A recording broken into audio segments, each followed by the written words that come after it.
Hello, and welcome to Reimagining Love. I'm Dr. Alexandra Solomon. I have been studying relationships for over 20 years as a couples therapist, a professor, an award-winning author, and as a wife, mother, daughter, sister, and friend. Now, I'm inviting you into this space each week as I dig into some of the toughest and most fascinating relational dilemmas of our time. If you want to discover how to create vibrant and loving relationships in your own life, you have come to the right place. This is Reimagining Love.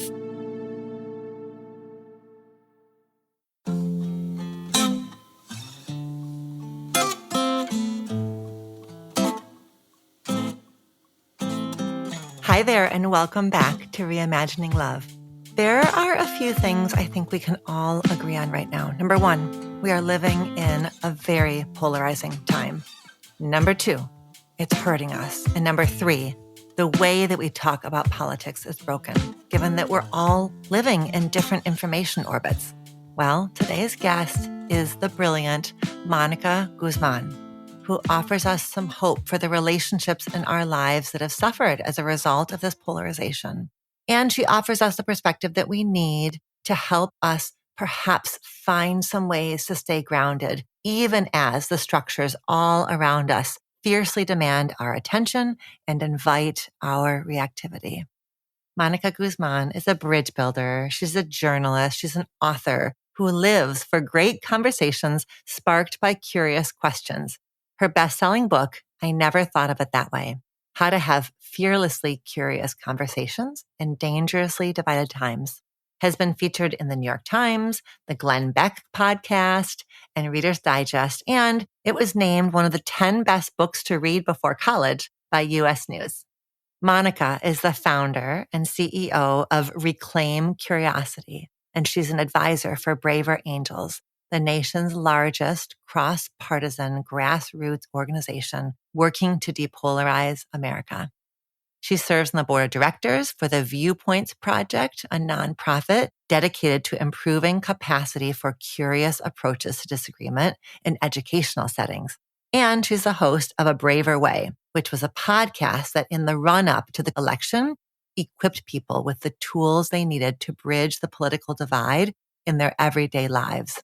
In this episode, we talk about how we can approach the conversations with people in our lives, the ones that have historically gone sideways due to fundamental political or ideological misalignments. We talk also about how we can maintain curiosity even when we are triggered.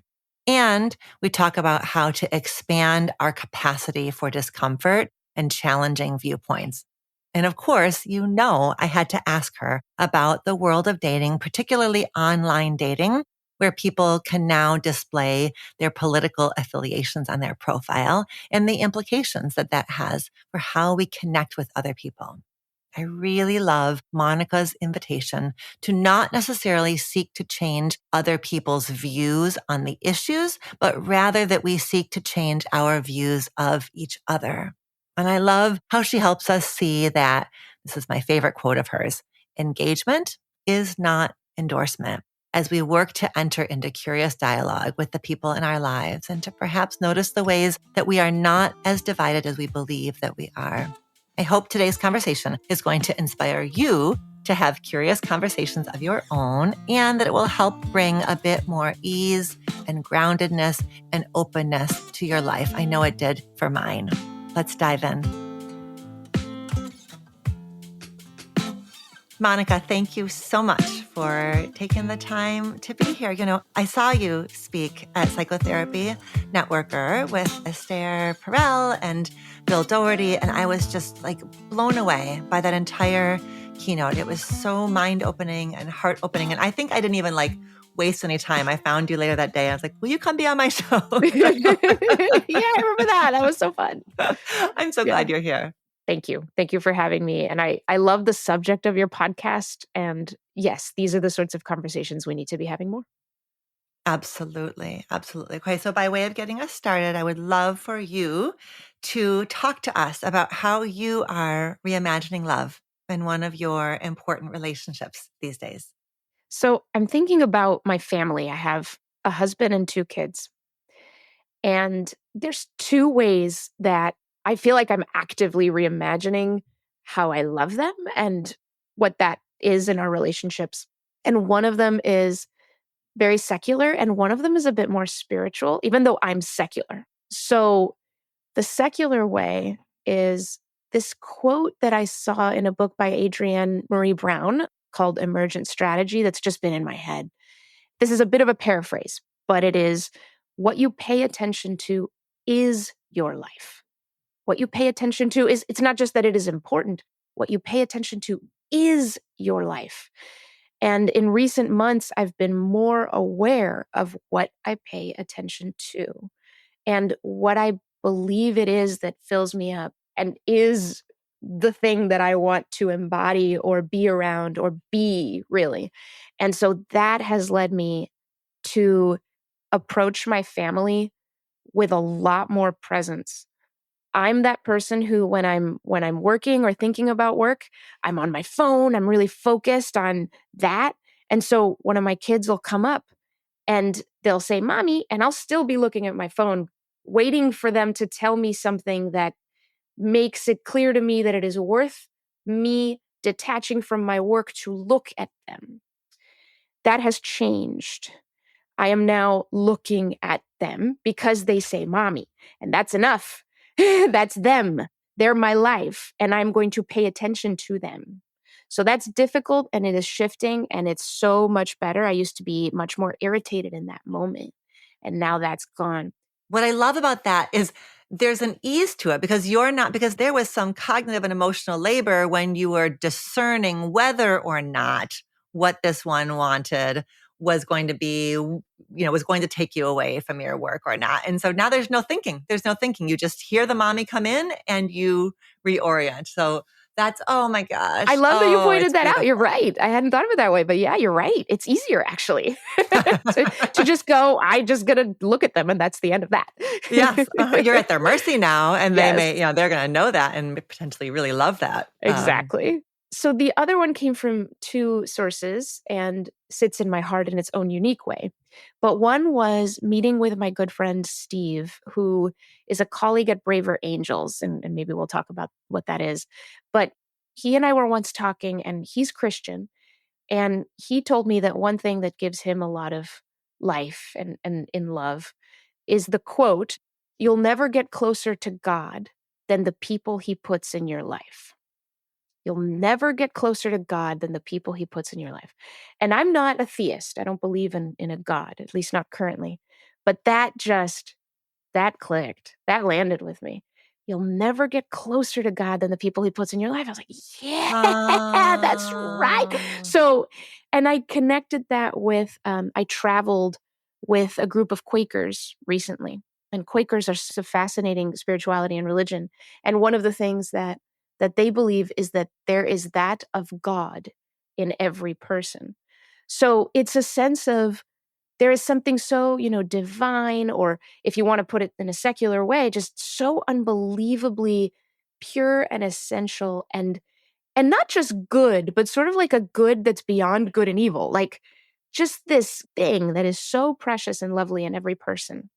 And so I bring that into my relationships with my family, but I try to bring that into my relationships with every human being. When I'm irritated with someone, I'm mad at someone, I feel like I'm opposed to someone, I really try to remind myself that there is that of God in everyone. Even though I don't believe in God, it still works. It still works for me to say, relax, you're in the presence of something extraordinary, which is another human being. How powerful is that you don't have a faith practice that connects you to that, like that you are able to, that practice lands for you and makes sense for you and is central to you, that you don't need a faith or a God or a particular organized practice in order for that to really, yeah. And I think it's because I recognize it's true. I recognize it's true Yes. for me, even if the concept of God is not something that I maybe subscribe to one or another dogma. Well, this question is on like page 2 of my notes, but I just want to go right to it because it's of all the things that I have heard you say, it's one of my favorite ones and one of the ones that really was reorienting for me, which is whoever is underrepresented in your life will be overrepresented in your imagination. So that to me ties to what you're saying about like the person right in front of you. Like if you know and feel and know that the person in front of you is of God, that helps them be real to you, right? So can you talk to us about that line? Whoever is underrepresented in your life will be overrepresented in your imagination. Yeah, so that is an inconvenient truth of our divided times. It's true always, but it's particularly crucial to understand it today. The research shows us over and over again that across big divides, we misperceive, we exaggerate, we project motivations and feelings and entire stories and evaluations onto people we don't know based on something we think we know about them. Maybe based on an article we read about people who make this political choice or what have you. And so we approach that person in our minds or actually in our lives, and we feel we know them, right? All these beliefs are kind of downloaded into our minds. And so, unfortunately, we tend to kind of behave based on those beliefs. So, somebody made a different, you know, choice in the election, and that sits in your brain, and you've made decisions about how worthy they are and who they are and what they love and what they hate. It may lead, for example, to one of the most pernicious assumptions in our politics, which is if you oppose what I support, you must hate what I love. And that's a pretty damning formula. And I've written a book on curiosity across political divides, and yet I fall into that formula. I'll catch myself falling into that hole over and over and over again at any moment. So these are the plagues of a divided time. So what it also means, though, is it offers a way out. Whoever's underrepresented in your life will be overrepresented in your imagination. There's two ways out of that. One is to be conscious that it's your imagination. It is not the truth. So again, going back to Steve, you'll never get closer to God than the people he puts in your life. You'll never get closer to the truth about people than to be with people. Whatever stories you carry with you about them need to take a back seat to what comes through in the presence you have with each other. There's something there to learn. There's something there to discover. Curiosity becomes essential. And then, of course, the other way out is whoever's underrepresented in your life. Well, who do you tend to talk about but never with? Could you have the courage to talk with them? Maybe to get a little bit closer if you're quite afraid, which is certainly understandable. Certainly understandable. My sense of your work is that there's this origin story that relates to your relationship with your own parents. Can you talk to us a little bit about your journey with them and how that brought you to the book that you wrote, your fantastic TED Talk, podcast, your work with Braver Angels, all of the things that you are doing now? Can you tell us about Mom and Dad? Yeah, they really are. They are the core origin of all of these things that I do. Of all the things for all of us. And who I am and my very existence. Yes, so we are Mexican immigrants. My parents moved from, Mexico to the States when I was about 5 years old. And we became citizens in the year 2000. My parents started voting. I started voting very soon after they did. And they went Republican and I went Democrat in every election since. In the beginning, it was fiery but amusing. And then in 2016, it was not amusing anymore. It was a grave test of so much. And I'd be lying if I said that the angst about each other's politics was equal on both sides. I had far more angst about their political choice than they had about mine. But they did have some. So while I'm having conversations with my parents, dealing with the angst I have about their politics and their choice, I am also a journalist. I am reporting in the city of Seattle for a newsletter I had created that really tried to connect with people, and boy, I'm proud of it. But I was watching after the 2016 election, I was watching so many things sort of fall apart. I was watching people kind of make all kinds of divorces in their lives, justify a lot of distance. And I was hearing a lot of dehumanization, which I related to, by the way, which was in my heart as well. This sense that if you voted for a monster, you too must be a monster. Who are these monsters who have brought us to this place? I live in Seattle. I live in a very democratic, liberal place. So that was the world, right? There are parts of this country where it's the opposite. That was the world here. And yet, I remember one person telling me, if you can't convert your parents, you really need to disown them. She was making a very rational case, that I'm sort of ashamed today to say was like tugging at me logically, right? And yet I kept talking and I kept talking to them and I kept talking to them. And we got to the place where I realized that if I were them, I would have voted for him too. We got to the place where it added up and I realized that I respect people's integrity. And why am I trying to change people? Why am I trying to change people? It sort of stopped making sense. And the journey's not done, by the way. I have these last two elections, 2020 and 2024, I'm not as agitated as I was in 2016 about my parents' choice at all. At all. There's a lot more exchange. I come to them for understanding. I come to them for different angles on what's going on because I recognize that our worlds are so siloed and we're getting such different media. And I no longer believe that everything I read is true and everything they read is not. I no longer believe that. I believe that there's truth to go around and that I need access to it. And luckily, I have this extremely loving relationship with them where we can get into it, Alexandra. I mean, into it. We still, there were they visited in April. There were fireworks when we were talking about immigration and due process. It was uncomfortable, but we learned stuff. I learned stuff. And, I yelled and I learned stuff.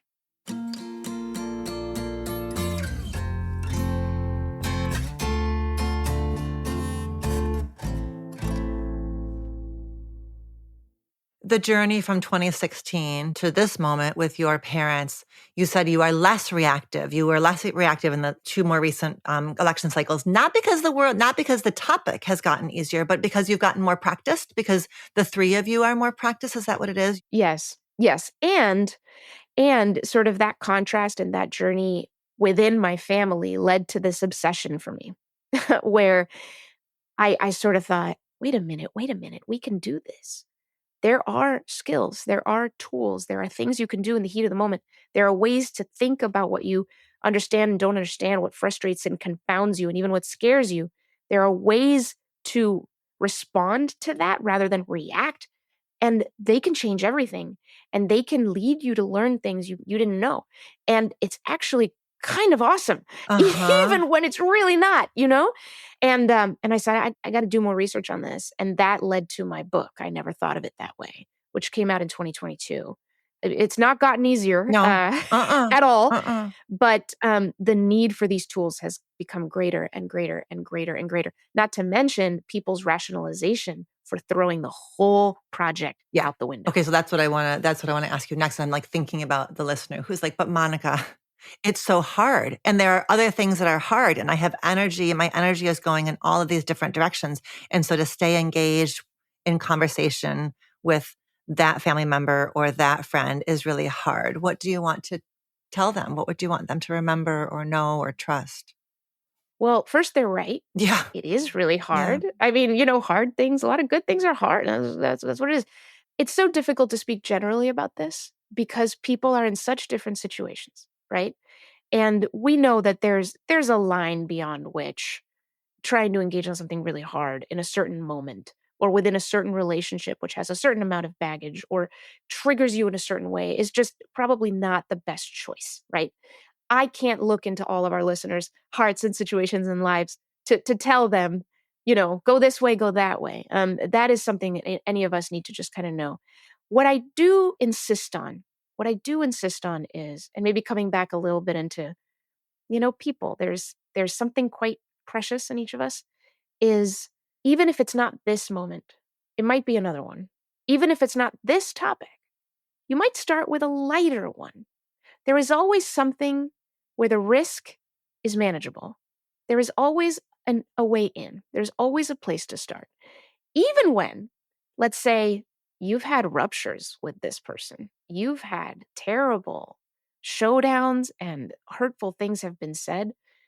Well, with rupture, there's always repair. And we don't look at both sides of that cycle. So come in ready for repair. Come in apologizing for whatever it is you did in the dynamic, because you probably did something. We like to believe it was just the other person, but that's rarely the case. What did you do? I've done this. I've gone up to people and said, hey, I'm sorry. I know I tend to interrupt a lot.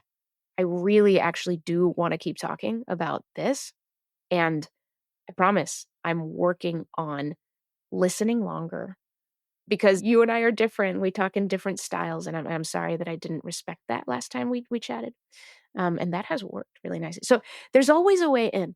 And one more thing I'll say is that because of the stakes these days, and because whoever is underrepresented in your life will be overrepresented in your imagination, a lot of times people imagine that conversation with their uncle. And it becomes so big and heavy in their minds, that conversation with my uncle. It becomes so big. And so you end up piling these demands onto yourself, piling this pressure onto yourself. I have to talk with my uncle about this. And I got to say this and this and this, and I have to represent my side really well. And then it becomes so big and heavy that you come into that exchange already having imagined how it will go. And if one thing surprises you, you get irritated and you want to stop and you think it's not working. And so we put too many demands on ourselves, too much pressure. Conversations don't need to be these one big, long, dramatic things. It can be, you're having, I don't know, coffee with your uncle, and he mentioned something that was on Fox News, and you ask a question about it. Or on MSNBC, and you ask a question about it. And then he answers your question, and you go, oh, thanks, that's really interesting. And then you move on. That's it. You just do little tiny pieces. The smaller the piece, the more easy it is for you to demonstrate that you are capable of listening and receiving their truth. Demonstrate it to them, but also demonstrate it to yourself. Demonstrate to yourself, then you can withstand their truth in that moment, which is one of the hardest things right now. If my commitment going in is, if I'm keeping in mind what you're saying, and it's about, is there an apology I can offer? Is there a commitment to listening? Is there a commitment to curiosity? Is there the idea that this is a piece of a larger conversation? Then I'm really reminding myself that it's not about changing them. I'm not changing them. They're not changing me. So how do we just take that off the table? That this is about the little bit that we can do to slow down the polarization process within our relationships and within our larger systems. It's not about changing people, right? It's about just kind of refusing to continue to move further and further apart. Exactly. And this is where, by the way, there is agreement all across the political spectrum on some things. That the way we talk about politics is broken, that we live in different information universes. All of these things have universal agreement. We all know. Those are axiomatic. Those are taken as, those are the collective truths. There's polarization. It's hurting us. And we are living in different information orbits. Okay. Exactly. So given that there is so much agreement on that, such consensus, I think it's easy to find your way into a mindset that says, that's where the work is needed most. Is just in, can you tell me how you see it? Because what I've heard about how you see it, I know not to trust too much. That's a powerful opener. That's a very powerful opener. It's just the way it is, right? And I'll tell you, I have spent time in media doing things I am ashamed of. I'll never forget the blog that I had to write for seattlepi.com. And I did it joyfully at the time, right? It was a game. And my only real objective was to get page views. That was it. I just had to get a lot of page views. And I learned how to do it. I learned how to beat, back then it was the Huffington Post, was really big online. I learned how to beat the Huffington Post on a story about some breaking news event from little seattlepi.com by using emotional language in the headline, right? By constantly updating the content of the blog post. There was one time, here's a story that haunts me. There was one time where a luger died in the Winter Olympics. And What people wanted was to watch the video that showed his death. And so what I learned was that as long as I kept updating my blog post with the new video someone had uploaded to YouTube that the Olympics committee had not succeeded in taking down yet, I could beat the Huffington Post. And that was the post that got the most views and I got the most accolades. There are pressures and incentives in media that are not always about making sure that everybody is like really responsibly informed about all the nuance of issues and that we're watching out for each other and that we're respecting that there is that of God in each of us. Sometimes we're feeding the beast, you know? And in a polarized environment, what gets a lot of page views is the stuff that makes us feel the fastest.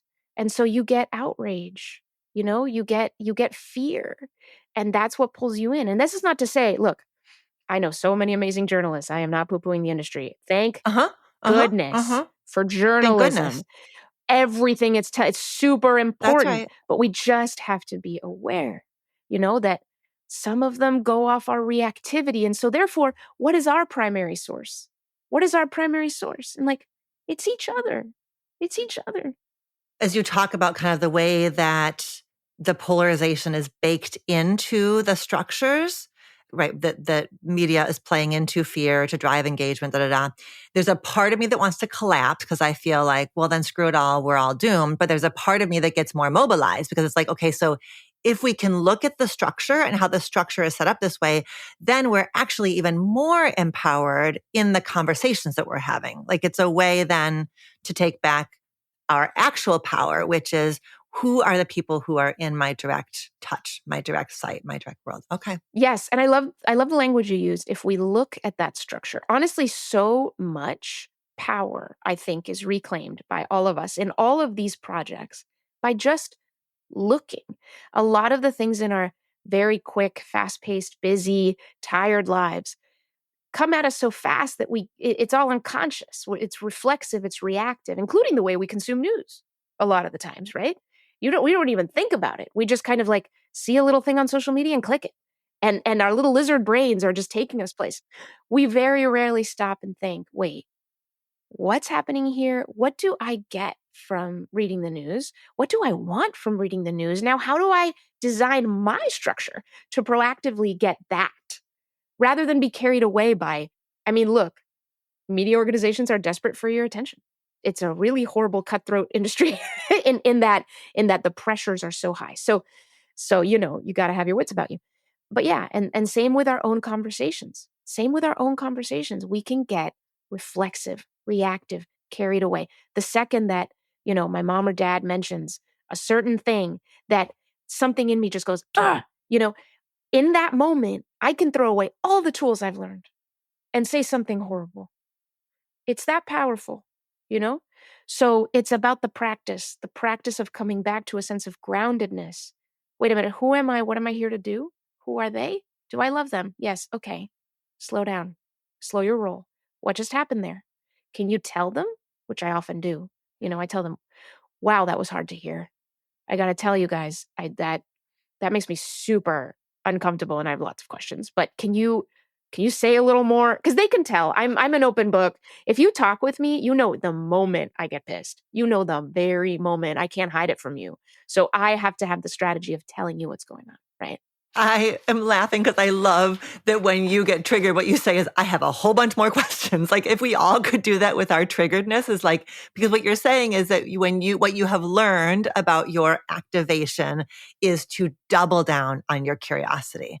And so what you come back with is, I have so many questions. Like that's incredibly, the marriages of the land, the the friendships of the land would all be strengthened if when we felt that stir, if the thing we did was like, oh shit, I'm really curious now. I got a lot of questions for you. Got a lot of questions. And then I buy myself a little time to figure out how to ask those curiously rather than as an accusation or a gotcha, which is what I'll do if I move too quickly.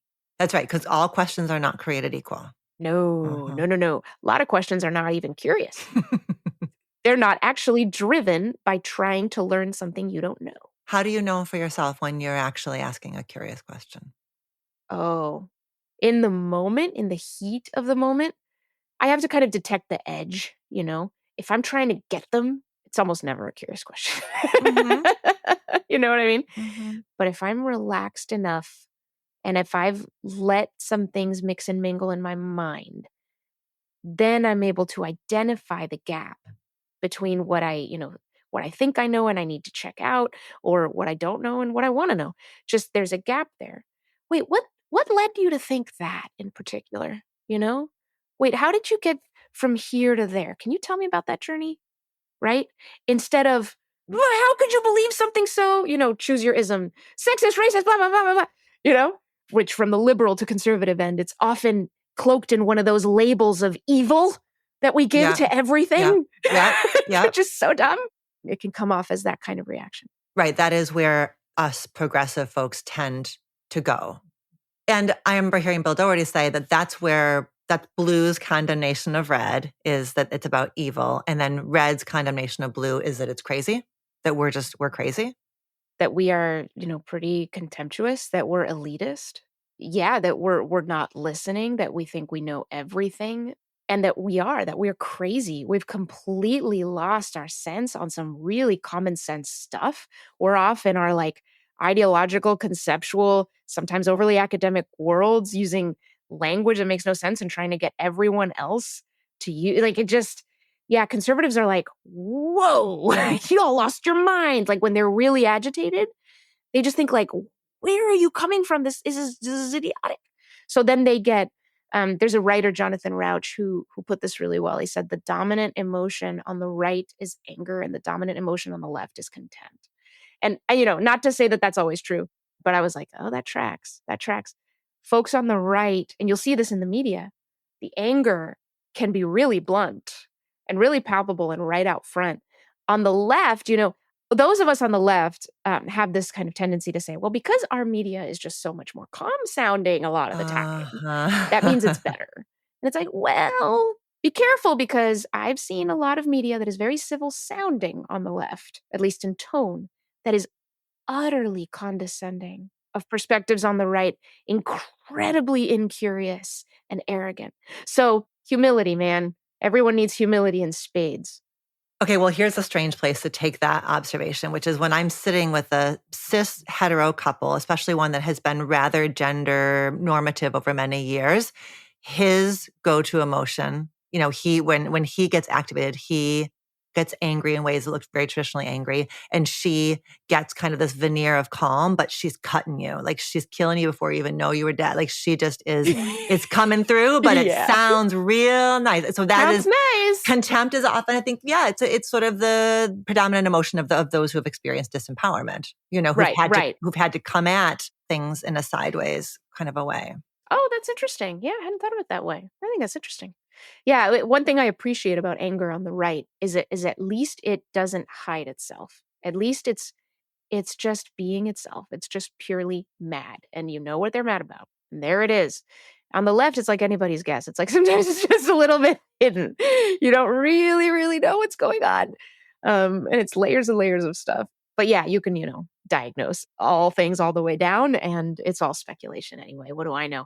I always try to, if I spend too much time in the conceptual patterns of things, there's like a little shot clock in my head that's like, you need to talk to someone. You need to talk to someone. You need to talk to someone. That's great. You need to check these systemic assumptions. Because that's something else, by the way. The left loves systems. Everything is systemic. Yes. Everything is systemic. But what about the individual? Well, the individual doesn't matter. I already know the system. Hang on. Okay. That's one of the things conservatives accuse us of being crazy about, is like everything is system and then we don't look at people. So we got to be careful with that.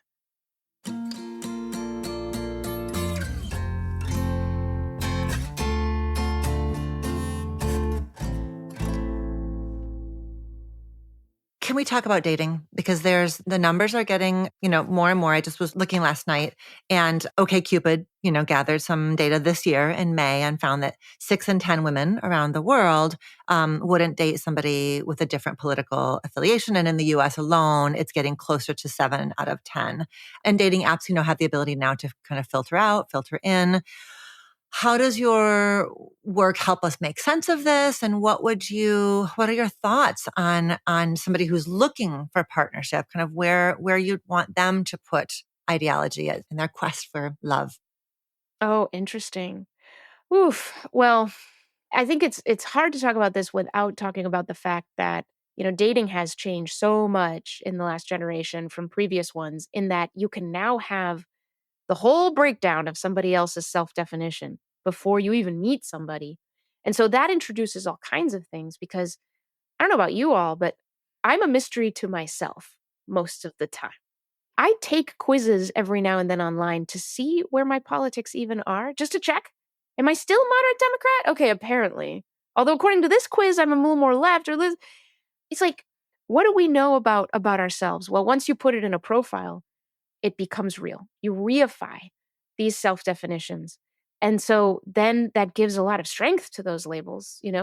And so then, well, now we have a whole system of dating based on these self definitions and the evaluations of those things. And so everything becomes coded, right? So even if somebody doesn't say their politics, there's a code. So there's signals. There's what city do you live in? How do you look? What's your haircut? Yeah. Uh-huh. There's Uh-huh. all these ways. What school did you go to? And you could probably make a pretty good guess, Mm-hmm. Mm-hmm. just based on like all these other things. And people do that. And first of all, I guess one of my reactions is there's no surprise to this at all. I mean, we are steeped in the consequences of political polarization. This is a very natural one. So as for where I would want people to put ideology on their list, oh my gosh, I have absolutely no qualification to tell anyone that. But but I guess I would say this is, one of the things that having ourselves billboarded and self-defined so precisely really kills is the ability to surprise ourselves. And so that's one of the casualties of this form of dating, right? Is that you tell yourself that you can't date a liberal. And so you won't realize that there's this liberal that not only could you date, but oh my gosh, they teach you so much and they're incredible in all these ways and the whole liberal thing ends up being either not a problem or insignificant in comparison, or it just adds to your own life. And again, we just can't predict. We're so technocratic these days that technology, it requires prediction. And what is that? It flattens all of us. It flattens all of us down.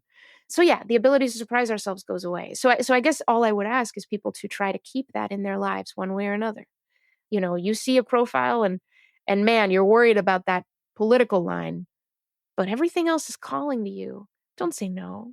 Just go meet the person and be your language earlier, look at the structure of your own seeing of this other person.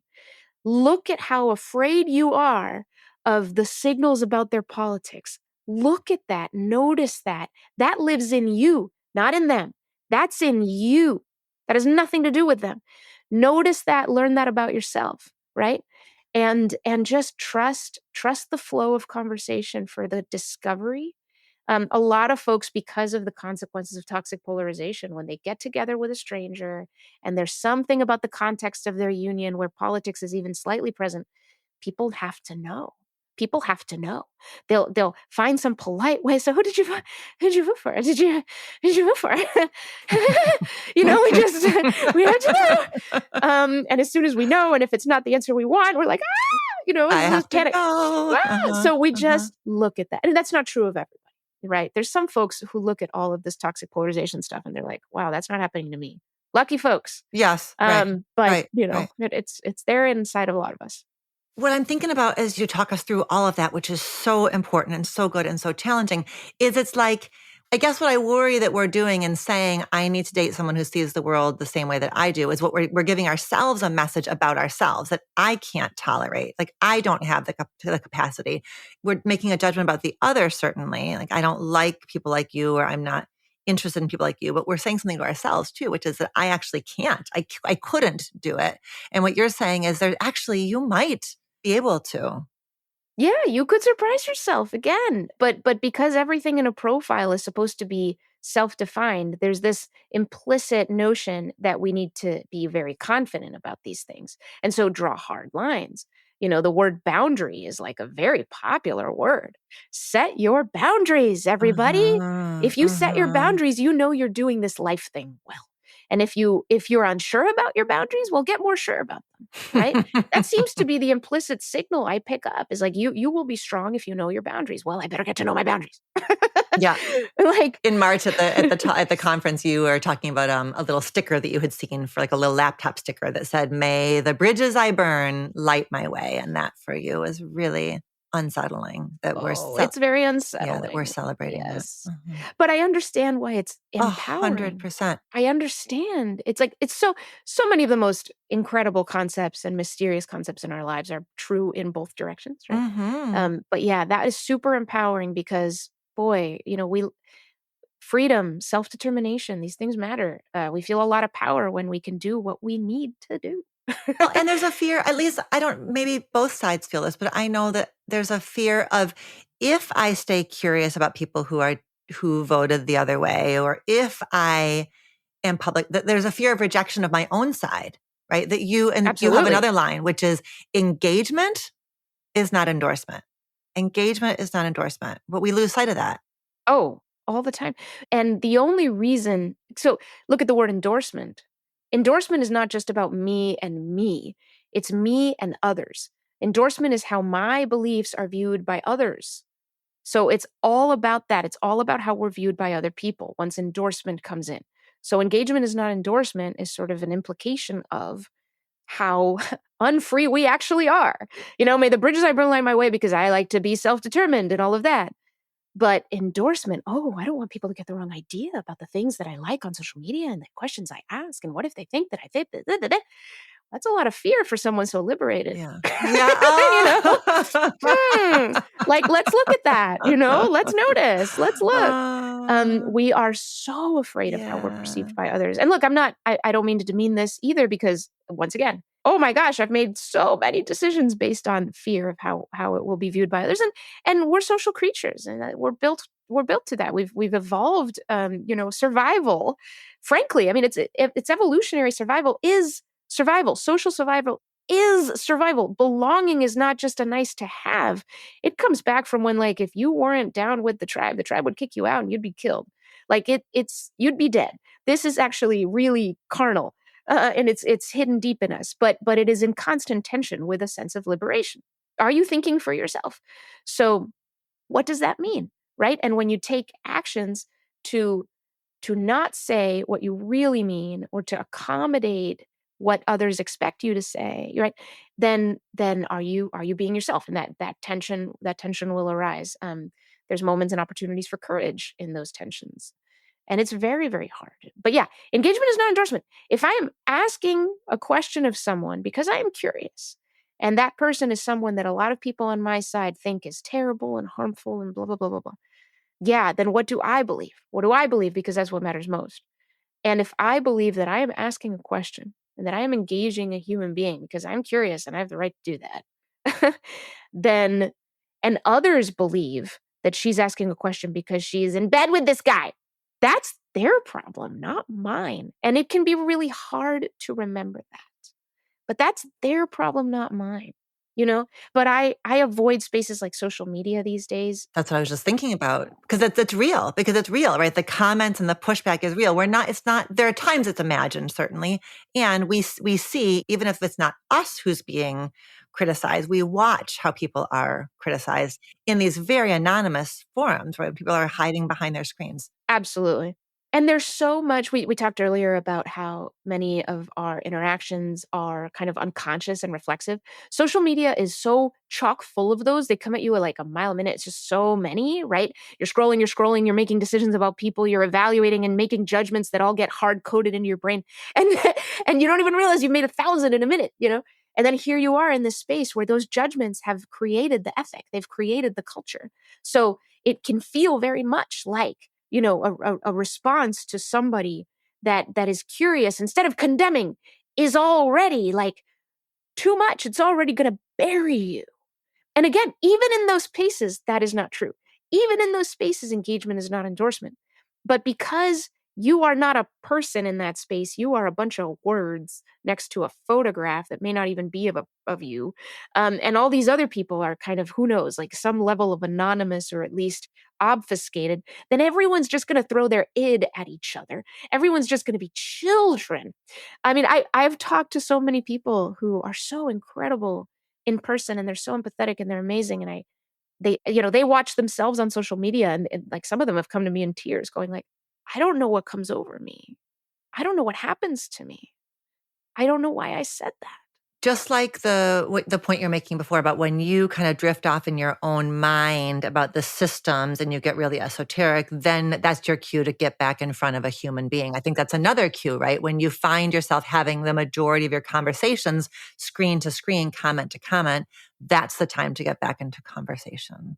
That's right. And it's just too easy to be up in the clouds again with concepts and then you just start to get tangled in these knots that makes no sense and have very little bearing on actual human reality. But like that's the digitized conceptual world. And there's so many platforms that, boy, they love that we're preoccupied. They love that we can't even talk to our kids and can't even look at them because we got to finish this Facebook comment. They love that. They love it. They want us to stay really agitated, you know? And like, I mean, obviously, this is not to condemn the people who work at these platforms and la la la la la. And there's wonderful ways to connect on social media. I also don't want to, it's too easy to criticize all of social media as if it's some evil force. It's not. Social media is a completely neutral force. It's what we do when we're in there. That's it. It's in us. Well, this is where your work with Braver Angels comes in. Before I let you go, will you talk a little bit about Braver Angels and how a listener might want to get involved? Yeah. So Braver Angels is the nation's largest cross-partisan grassroots nonprofit working to depolarize America, that very tall order. We're on it. It's hard. But there's chapters all over the country, and each chapter is co-led by conservative and liberal. At every level of leadership, this nonprofit has equal balance between conservatives and liberals. And the goal in everything that we do, the skills workshops, the live debates, is not to, help people change each other, to help change people's mind on the issues, but to change people's minds about each other, to see that there's something to learn, to see that people may not be all crazy, stupid, or evil, right? I mean, one of the biggest things that we've been cloaked into believing is that we are even this divided. When you actually go issue to issue, we are not as divided as we think we are. We're really not. But there's no way to discover that unless we come together. So it's over 50 different workshops. These debates I highly recommend. Right now in this period, we are having debates about the most vicious, divisive, contentious issues in the Trump administration. Check it out. braverangels.org. They are about all the things. And our debates are not about crowning a winning side. They're about engaging in a collective search for truth. So they go really well when all the nuance comes out and people start to realize, oh, this is not, even where it is black or white, it's in different places than I thought it was. It's really cool. We were talking before about media, and I wanted to ask you, what are your media sources? Like, how do you ensure that you are seeking media and information that is supporting your commitment to not letting yourself get polarized and siloed? Yeah. So right now I have two that I love, and they're the only two I'm looking at proactively. One is Tangle News, a newsletter by a journalist named Isaac Saul, who is just incredible and a genius. And I know of no one who has paid so much attention to countering the negative impacts of polarization in his coverage as Isaac. He's built an entire platform around it. It's got hundreds of thousands of subscribers. It's really something, the way he covers things. And then The Flip Side by Anafi Wahed and her team. The Flip Side takes one political issue every weekday and gives you quotes from the best commentary on the right and the best commentary on the left. Never mocking. They're actually looking for the strongest arguments on both sides. And so you emerge from one like 5-minute read of The Flip Side so much more informed about what the honest disagreement is rather than the projected one. It's really cool. So those two give me sort of calm ways to look. I used to, like a squirrel, check the homepage of the New York Times like 30 times a day and make all kinds of, I would read headlines and make conclusions without even clicking on the article because I was doing it 30 times a day. Who it can't read that. And I've stopped doing that. And when good friends and folks in the bridge building space send me great articles, I will read them and I'll make time and I'll be calm and I'll be grounded. And that's a lot better than squirrel. Squirrel. What do you have for me now? Oh, Monica, your work is so important. And I'm so glad that you are in the world doing what you are doing. And I am so grateful to you and for you and all of your good stuff. Truly. Thank you. And thank you for doing what you do. Thank you for focusing on love. Thank you. If there are folks who are listening who are just discovering you, first of all, you're welcome to the listener. Where do they go from here with you? Obviously, we're going to have links to all of your stuff in the show notes, but what do you especially want to highlight? Your book, I never thought of it that way, is still, it's from 2022. It is as important, if not more important today, and fantastic. What else do you want to direct people towards? Yes, and the paperback, new edition came out last year, so it's still fresh. But MoniGuzmán.com is my website. Sign up for my newsletter. That's going to be where a lot of the things come out. I am working on a new book. And so there's like a period of transition into that whole mode of being, which is really fun. On Instagram, I'm at Moni Guzmán, but I have slowed down on Instagram lately. So again, newsletter. Newsletter is where it is.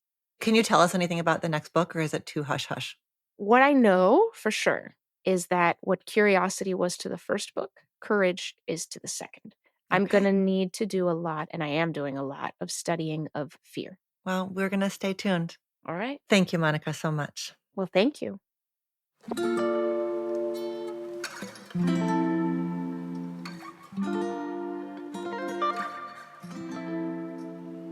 Thank you so much, Monica, for joining me for this fascinating conversation. I love, love, love this idea of doubling down on your curiosity when you are triggered. What an absolutely beautiful and completely challenging habit for us to integrate into our relationships. It's definitely one of my favorite takeaways from this episode. We need each other, and we can always learn from each other, even when it's hard.